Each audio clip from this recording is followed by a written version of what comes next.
नमस्कार दोस्तों, GDS IAS PCS परिवार की ओर से आपका हार्दिक स्वागत है। आइए आज की क्लास में हम उत्तर वैदिक काल के बारे में जानकारी लेंगे। पिछले क्लास में भी मैंने उत्तर वैदिक काल के बारे में बताया था और आज इसी क्रम को आगे बढ़ाते हुए हम लोग देखते हैं कि उत्तर वैदिक काल में हमें मूर्ति पूजा का आभास होता है, लेकिन इसमें हम लोग पूर्णतः सहमत नहीं होते हैं कि मूर्ति पूजा जो है वे उत्तर वैदिक काल से ही प्रारंभ हुआ है। आगे हम लोग देखेंगे कि मूर्ति पूजा जो है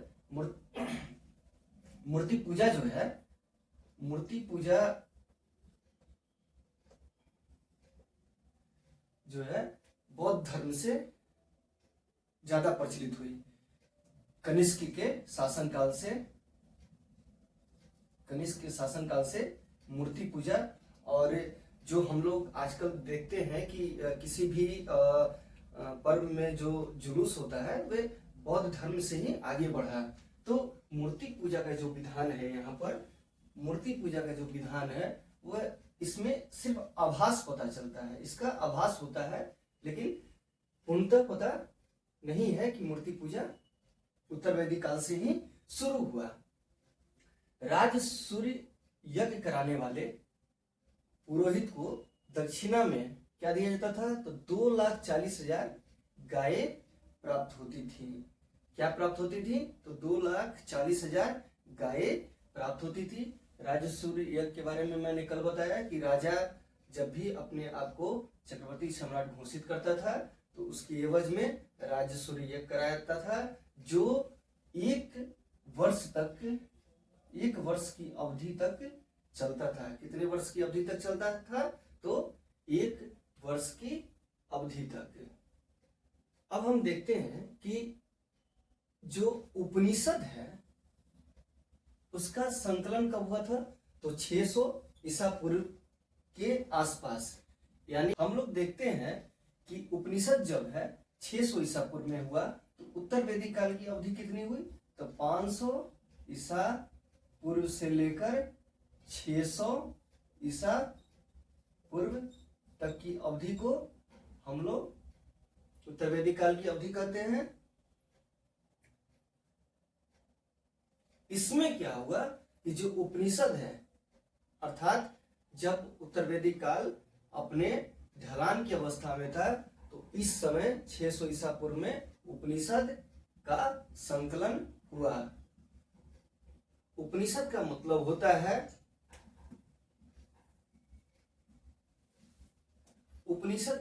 होता है गुरु के समीप रहकर ज्ञान को अर्जन करना।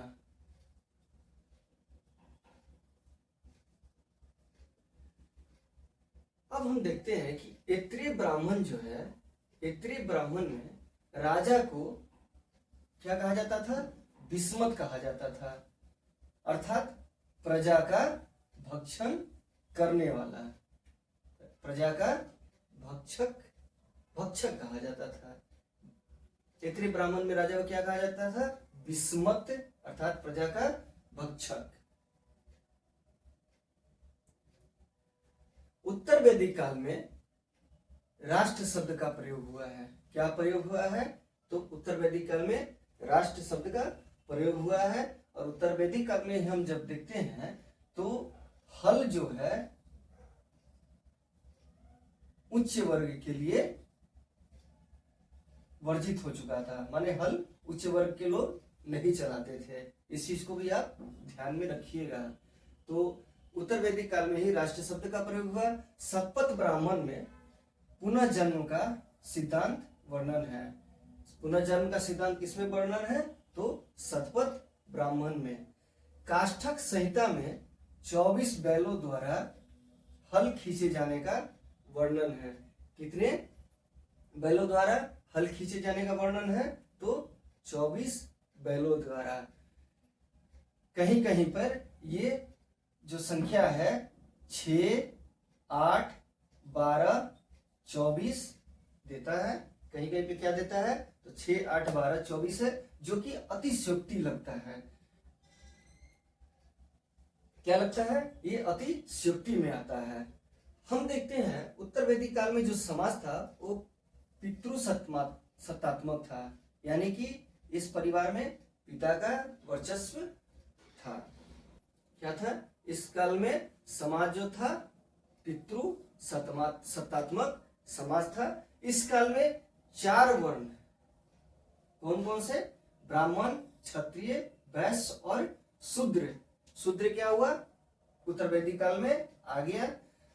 अब हम देखते हैं कि उत्तर वैदिक काल में ब्राह्मण, क्षत्रिय और वैश्य जो थे, इन्हें क्या कहा जाता था, द्विज। इन्हें क्या कहा गया, द्विज कहा गया। किन्हें, ब्राह्मण, क्षत्रिय और वैश्य को द्विज कहा गया, शूद्र द्विज में नहीं आता था। एक चीज हम गौर करेंगे कि ब्राह्मण, क्षत्रिय, वैश्य और शूद्र थे, इनका जो उपनयन होता था, तो ब्राह्मण का, जो ब्राह्मण कुल के रहते थे, उनका उपनयन जो होता था वे गायत्री मंत्र के द्वारा ब्रह्म सूत्र के अनुसार, ध्यान दीजिएगा आप लोग, क्योंकि अक्सर ये प्रश्न पूछता है। तो आजकल जो देख रहे हैं हम लोग ट्रेंड कि हर चीज को जो कमीशन है वो डीप जाकर ही क्वेश्चन को तैयार कर रहा है, तो इसलिए ध्यान दीजिएगा कि ब्राह्मण जो होता था, ब्राह्मण कुल के लड़के का जो उपनयन होता था वह गायत्री मंत्र के द्वारा होता था। कितने वर्ष की अवस्था में, 8 वर्ष की अवस्था में गायत्री मंत्र के द्वारा इनका उपनयन होता था। 8 वर्ष की अवस्था में बसंत ऋतु में, कब, बसंत ऋतु में इनका उपनयन होता था। बसंत ऋतु में इनका उपनयन होता था। और जो क्षत्रिय होते थे, क्षत्रिय जाति के जो बालक होते थे, क्षत्रिय जाति के जो बालक होते थे, उनका जो उपनयन होता था वह त्रिष्टुप मंत्र के द्वारा 11 वर्ष की अवस्था में ग्रीष्म ऋतु में, कब, ग्रीष्म ऋतु में। और जो वैश्य होते थे, जो वैश्य जाति के होते थे, इनका उपनयन जो होता था वे जगती मंत्र के द्वारा आपको 12 वर्ष की अवस्था में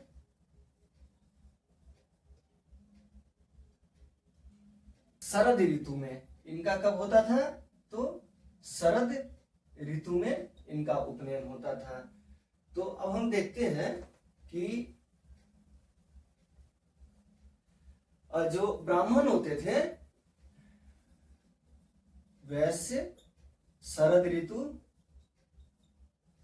ऋतु 12 वर्ष की अवस्था में जगती मंत्र के समझिए, ब्राह्मण कुल के जो बच्चे होते थे उनका जो उपनयन होता था, ये ब्रह्म सूत्र के अनुसार है।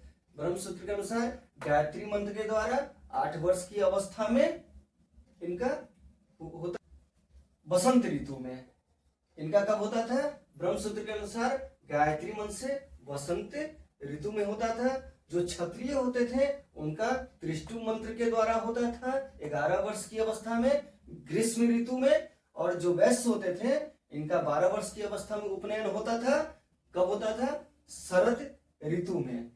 इसी क्रम में हम देखते हैं कि जो ब्राह्मण थे उत्तर वैदिक काल में उनकी जो रुचि थी अध्यात्म की ओर ज्यादा प्रवृत्त हुई और अपने आप को ये अध्यात्म के कार्य में लगा दिए, जिससे कि जो अध्यापन का कार्य करने लगे उन्हें उपाध्याय कहा गया। क्या कहा गया, जो अध्यापक बने, जो अध्यापन का कार्य करने लगे उन्हें उपाध्याय बोला गया। अध्यापन कार्य में जो लगे उन्हें उपाध्याय कहा गया। ठीक है, अब हम आगे बढ़ते हैं। तैत्तिरीय संहिता में हम देखते हैं, तैत्तिरीय संहिता में ऋण के लिए जो शब्द होता है वे कुशीद शब्द का प्रयोग होता है और जो उधार देने वाले होते थे उसे कुशी दिन कहते थे। क्या कहते थे, उधार देने वाले को कुशीदीन, और जो उधार के लिए शब्द प्रयोग होता था उसे कुशित कहते थे। माप की जो विभिन्न इकाई थी वे निषक्त, सत्यमान, कृष्ण और पाद इत्यादि में माप की इकाई थी। लेकिन जो कृशल था वे इसको सर्वमान माना गया। सर्वमान इकाई जो था वे कृशल को माना गया। शतपथ ब्राह्मण में पूर्वी एवं पश्चिमी समुद्र का वर्णन है, अर्थात समुद्र का वर्णन पश्चिमी और पूर्वी समुद्र, किस पश्चिमी और पूर्वी समुद्र का वर्णन है तो किसमें वर्णन है? शतपथ ब्राह्मण में। उत्तर वैदिक काल में ही जो है अनु, ध्रुव, तुर्बस, किरवी, पुरु तथा भरत जो जन थे वे इनका लोप हो गया, यानी कि ये अब समाप्त हो गए। क्या हो गए? जैसा कि हम जानते हैं पुरु तथा भरत मिलके, पुरु और भरत मिलके किस वंश का निर्माण किए थे? तो कुरु का। और तुर्बस और किवी मिलके क्या किए थे बताइए? ये आप लोग के लिए छोड़ते हैं।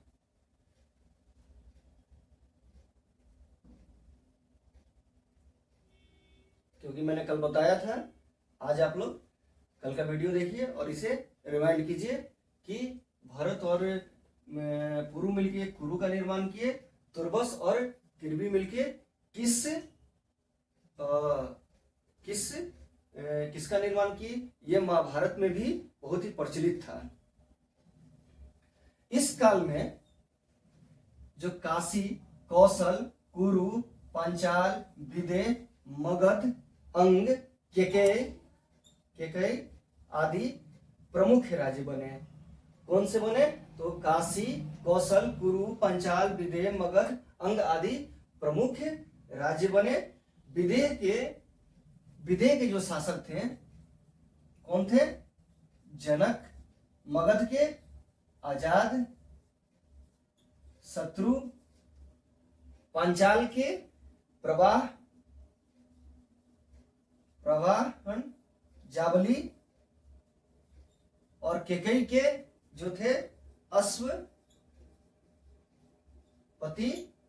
सॉरी मगध के नहीं, अजात शत्रु हैं। काशी के अजात शत्रु, ठीक है। काशी के अजात शत्रु, पंचाल के प्रवाहन जबली, विदेह के जनक और केकई के अश्वपति हुए। अब हम देखते हैं आगे कि उत्तर वैदिक काल में ही लोहे का प्रयोग 1000 ईसा पूर्व के आसपास हमें मिलता है। तो कहां से मिलता है? यह उत्तर प्रदेश के एटा जिले के अंतरंजंगी खेरा से हमें लोहे का प्रमाण प्राप्त होता है। तो लोहे को क्या बोलते थे? कृष्ण अयस। कृष्ण अयस उत्तर प्रदेश के कहां से प्राप्त होता है? उत्तर प्रदेश के एटा जिला के अंतरंजंगी खेरा से हमें यह प्रमाण, लोहे का प्रमाण प्राप्त होता है। उत्तर वैदिक काल में अब हम देखते हैं कि काठक संहिता में जो क्षत्रिय थे उन्हें ब्राह्मण से श्रेष्ठ कहा गया। अर्थात ब्राह्मण से श्रेष्ठ किन्हें कहा गया? क्षत्रिय को। अगर इस क्रम में हम देखते हैं तो जब हम पाते हैं कि राजा को सलाह देने के लिए जो उनका एक स्थायी सलाहकार समिति होता था, उसमें क्षत्रिय पुरोहित सभी शामिल होते थे। लेकिन जो काठक संहिता है, काठक संहिता के अनुसार क्या कहा गया? काठक संहिता के अनुसार क्या क्या कहा गया? तो क्षत्रिय को ब्राह्मण से श्रेष्ठ कहा गया।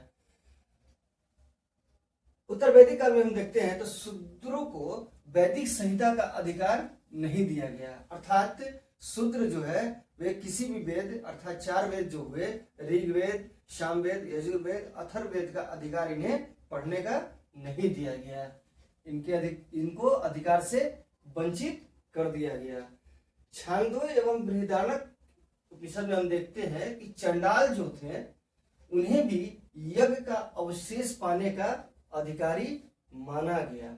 अर्थात छांदोग्य उपनिषद और बृहदारण्यक उपनिषद के अनुसार चंडाल भी यज्ञ का जो अवशेष होता था उसे पाने का वे पात्र थे। उत्तर वैदिक काल में हम देखते हैं कि जो वर्ण व्यवस्था है वो कठोर बनाया गया। गोत्र भी आया, तो जो वर्ण व्यवस्था है उसे अत्यधिक कठोर बना दिया गया। अर्थात जो व्यक्ति जिस वर्ण में जन्म लिए उस अनुसार उन्हें काम करना पड़ता था, लेकिन इसमें कुछ आमूल परिवर्तन संभव था। इस परिवर्तन को हम किस रूप में देखते हैं? तो इसका उदाहरण एक है कि विश्वामित्र जो थे वो जन्म से क्षत्रिय थे। विश्वामित्र क्या थे? जन्म से विश्वामित्र जो थे जन्म से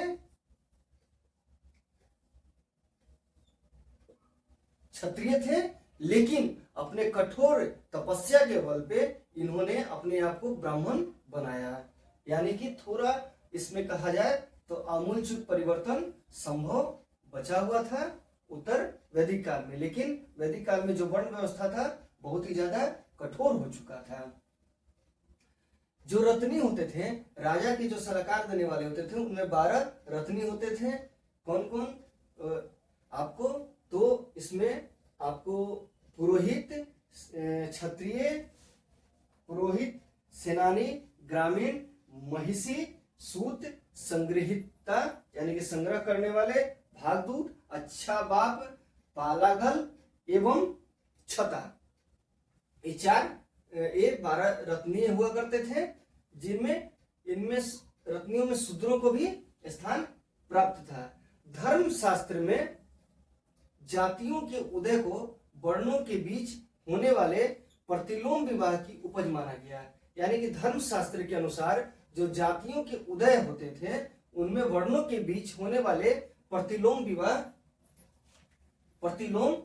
विवाह की उपज माना गया। विवाह में 2 प्रकार अगर हम देखते हैं तो विवाह के 8 प्रकार हैं। एक है वे है प्रतिलोम विवाह और अनुलोम विवाह। प्रतिलोम विवाह में क्या होता था? उच्च कुल की स्त्री निम्न कुल के पुरुष के साथ विवाह करते थे, और अनुलोम विवाह में जो होता था वे उच्च कुल के पुरुष निम्न कुल के स्त्री के साथ विवाह करते थे। तो आगे मैं इसे बताऊंगा आप लोगों को। तो धर्मशास्त्र में क्या हुआ? जातियों के उदय को वर्णों के बीच होने वाले प्रतिलोम विवाह, अर्थात उच्च कुल की स्त्री एवं निम्न कुल के पुरुष के साथ जो होते थे विवाह, उनकी जातियों का उपज उन्हीं से शुरू हुआ। उत्तर वैदिक काल में जो है चंडाल, निषाद, मागध, रथकर, सूत इत्यादि के लिए वर्ण व्यवस्था में इनके लिए कोई स्थान नहीं था। जैसे वर्ण व्यवस्था में हमने देखा कि जो विश्वामित्र थे वे क्षत्रिय कुल में थे, लेकिन अपने कठोर तप से अपने आप को उन्होंने ब्राह्मण में अपने आप को परिवर्तित किया। लेकिन इनके लिए अर्थात चंडाल जो होते थे, निषाद, मागध, रथकर, सूत, इनके लिए यह वर्जित था। यानी कि वर्ण व्यवस्था में इनके लिए कोई स्थान नहीं था। विवाह में बहुविवाह की प्रथा प्रचलित थी। माने उत्तर वैदिक काल में जो था बहुविवाह की प्रथा प्रचलित था, यानी कि पुरुष बहुविवाह कर सकते थे। अब हम आते हैं आश्रम में। आश्रम जो है उसका स्थापना का उद्देश्य क्या था? अर्थात जो आश्रम है हम देखते हैं कि ब्रह्मचर्य,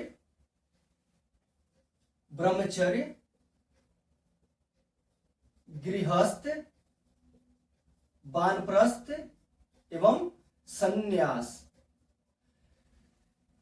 सबसे पहले हम देखते हैं कि जो आश्रम था वे छांदोग्य उपनिषद के अनुसार 3 थे। कौन कौन? ब्रह्मचर्य, गृहस्थ और वानप्रस्थ। लेकिन ज्वालो उपनिषद में 4 वर्णों की हम लोग देखते हैं। ज्वालो उपनिषद में कितने वर्ण है? तो 4 वर्ण है, ब्रह्मचर्य, गृहस्थ, वानप्रस्थ एवं संन्यास। जब उत्तर वैदिक काल में अगर कहा जाए तो मनुष्य के जीवन को 100 वर्षीय माना गया, यानी कि 100 वर्ष की अवधि में मनुष्य के जीवन का विभाजन किया गया। तो जब 100 वर्षीय होता था उसमें जो गृहस्थ ब्रह्मचर्य आश्रम होते थे उससे 25 वर्ष का माना गया, और जो गृहस्थ होते थे वे 25 से 50 वर्ष की अवधि को माना गया। वानप्रस्थ जो थे 50 से 75 वर्ष की अवधि को माना गया, और संन्यास जो था वो 75 से 100 वर्ष की अवधि में माना गया। अर्थात 100 वर्ष में इन्हीं चारों आश्रम को बांट दिया गया। तो जो जब व्यक्ति गृहस्थ आश्रम में होता था, यानी कि 25 से लेकर 50 वर्ष की अवधि में होता था, तो उन्हें 5 प्रकार के ऋण से अपने आप को मुक्त करना होता था। वे कौन कौन से ऋण थे? तो देव ऋण, पितृ ऋण, ऋषि ऋण, भूत यज्ञ ऋण एवं मानव जाति के ऋण। ये 5 प्रकार के ऋण से इन्हें अपने आप को मुक्त करना होता था। तथा देव ऋण देवताओं को प्रसन्न करने के लिए, पितृ ऋण यानी कि पितर को प्रसन्न करने के लिए, ऋषि ऋण यानी कि ब्रह्म ऋण जिसे कहा जाता था, इसे ब्रह्म ऋण भी कहा जाता था। ठीक है, ब्रह्म ऋण यानी कि ब्रह्म को पूजा पाठ करके, भूत यज्ञ ऋण यानी कि भूत यज्ञ ऋण जैसा कि नाम से ही हम लोग जानते हैं, भूतों को प्रसन्न करने के लिए और मानव जाति के कल्याण के लिए ऋण। मानव जाति के कल्याण के लिए मनुष्य यज्ञ ऋण, मनुष्य यज्ञ ऋण यानी मानव जाति के कल्याण के लिए 5 प्रकार के ऋण हम लोग ने देखा। 5 प्रकार के ऋण कौन से? देव ऋण देवों की पूजा करने के लिए, पितृ ऋण पितरों को तर्पण करने के लिए, ऋषि ऋण जिसे ब्रह्म ऋण भी करते हैं यानी कि ब्रह्म को पूजा करने के लिए, भूत यज्ञ ऋण यानी कि भूत को प्रसन्न करने के लिए, मानव जाति ऋण यानी कि मानव जाति यज्ञ जिसे मानव जाति का कल्याण हो उसके लिए किया जाता था। अब देखते हैं कि मानव जीवन में 4 पुरुषार्थ था जिसके द्वारा मनुष्य अपने आप को मनुष्य पाते थे। कौन कौन से? तो ये जो है धर्म, अर्थ, काम एवं मोक्ष की माने 4 पुरुषार्थ हैं जिसके द्वारा मनुष्य उसे प्राप्त करता था। धर्म, अर्थ, काम एवं मोक्ष की प्राप्ति कर सके, माने 4 पुरुषार्थ मनुष्य के जीवन में थे। धर्म, अर्थ, काम एवं मोक्ष की प्राप्ति मनुष्य कर सके। अब हम देखते हैं कि ऐत्रेय ब्राह्मण के द्वारा जो शासन पद्धति थी वे कैसी थी। तो पूर्व प्राचीन जिसके सम्राट कहे जाते थे, उनके राज्य को साम्राज्य कहा जाता था। दक्षिण भोज कहा जाता था, इसे नोट कर लीजिएगा, बहुत ही इंपॉर्टेंट है सब। पूर्व के शासक को सम्राट, राज्य को साम्राज्य। पूर्व के शासक को क्या कहा जाता था? सम्राट, उसके राज्य को साम्राज्य। दक्षिण में भोज, इसके राज्य को भोज्य। मध्य में राजा, राज्य कहा जाता था। पश्चिम कहीं कहीं आप मिलिएगा प्रतिचि यानी कि सौराष्ट्र और स्वराज्य। उत्तर में उदीची, विराट और वैराज्य, यानी कि पूर्व जो प्राची हुआ सम्राट साम्राज्य, दक्षिण में भोज्य, मध्य में राजा राज्य, पश्चिम में प्रदिति सौराष्ट्र स्वराज्य और उत्तर में उदीची विराट और वैराज्य। अब हम आते हैं गोपत ब्राह्मण के अनुसार मनुष्यों को यज्ञ कराना, यानी कि जो राजा होते थे उन्हें यज्ञ कराना जरूरी होता था। यानी कि जो शासक होते थे, राजा नहीं क्या शासक का जो होते थे उस समय, तो शासक को यज्ञ कराना जरूरी होता था। तो कौन से यज्ञ जरूरी होता था? तो राजा को राजसूय यज्ञ कराना, राजा के लिए क्या था? राजसूय यज्ञ कराना। सम्राट के लिए वाजपेयी यज्ञ कराना। स्वराष्ट्र के लिए अश्वमेध यज्ञ कराना। विराट के लिए पुरुष मेघ यज्ञ कराना और सर्वराट के लिए सर्वमेघ यज्ञ कराना। क्या कराना? तो राजा के लिए राजसूय यज्ञ कराना, सम्राट के लिए वाजपेयी यज्ञ कराना, स्वराष्ट्र के लिए अश्वमेध यज्ञ कराना, विराट के लिए पुरुष मेघ यज्ञ कराना और सर्वराट के लिए सर्वमेघ यज्ञ कराना जरूरी होता था। राजा को सलाह देने के लिए स्थायी सलाहकार होते थे, जो मैंने पहले भी बताया, उसको क्या कहा जाता था, रत्नी। इसकी संख्या कितनी होती थी, 12, जिसमें पुरोहित, सेनानी, क्षत्रिय, सूत, भार, प्रतिहारी, अछवाक, पालागल, राजस आदि शामिल होते थे। पालागल किसे कहते थे, तो दूत या संदेशवाहक जो होते थे उन्हें पालागल कहते थे। राजस राजा के परिवार के, राजसी परिवार के कहें, राजसी परिवार के व्यक्ति इसमें शामिल होते थे। अक्षबाक आय व्यय का विवरण रखने वाला अक्षबाक। तो हमने देखा अभी उत्तर वैदिक काल में कि आपको उसका शासन कैसा हुआ करता था, फसल कैसे उगते थे, इसके बारे में हम लोग देखें। और आज का क्लास ज्यादा लंबा हो जाएगा, तो कल की क्लास में हम देखेंगे उपनयन संस्कार, कितने प्रकार के उपनयन संस्कार होते थे। विवाह को हम देखेंगे, कितने प्रकार के विवाह होते थे। 8 प्रकार के विवाह हैं, प्रजापत्य विवाह, गंधर्व विवाह, देव विवाह, भूत विवाह। इन सबको 8 प्रकार के जो विवाह हैं, वेद विवाह, इन सबको हम कल के क्लास में समाप्त करेंगे। और फिर हम लोग आगे जो चैप्टर होगा बौद्ध धर्म, उसके बारे में आगे हम लोग चर्चा करेंगे। तो जो मैंने आज बताया उसको आप लोग ध्यान से देखिएगा, और आपसे निवेदन है कि मेरे चैनल को लाइक कीजिए, सब्सक्राइब कीजिए, शेयर कीजिए, क्योंकि जो क्लास आप देख रहे हैं बहुत मेहनत से आप लोगों के लिए तैयार किया जा रहा है। जो अभी आगामी एग्जाम है यूपीएससी का, बीपीएससी मेंस का, उत्तर प्रदेश आरओ और जो भी एग्जाम होंगे, रेलवे का, एनटीपीसी का, सब में इससे प्रश्न बनता है। और आप लोगों के लिए जो आज का पैटर्न है, आजकल का जो कमीशन के द्वारा या बोर्ड के द्वारा पूछा जा रहा है कि अब जो सतही स्तर के प्रश्न थे अब उनको हटा दिया गया है, और अब अंदरूनी जो डीप क्वेश्चन होते हैं उसको तैयार किया जा रहा है। इसी क्रम में आप लोगों के लिए बहुत ही डीप से क्वेश्चन को तैयार किया जा रहा है। तो इसे आप लोग पढ़िए, देखिए, और चैनल को लाइक कीजिए, सब्सक्राइब कीजिए। आज यहीं पर, कल हम लोग फिर जो मैंने बताया कि विवाह, बच्चों का जो संस्कार होते थे, गर्भधान से लेकर मृत्यु तक जितने भी 16 संस्कार हैं, उनको हम लोग कल क्लास में देखेंगे। आज के लिए बस इतना ही।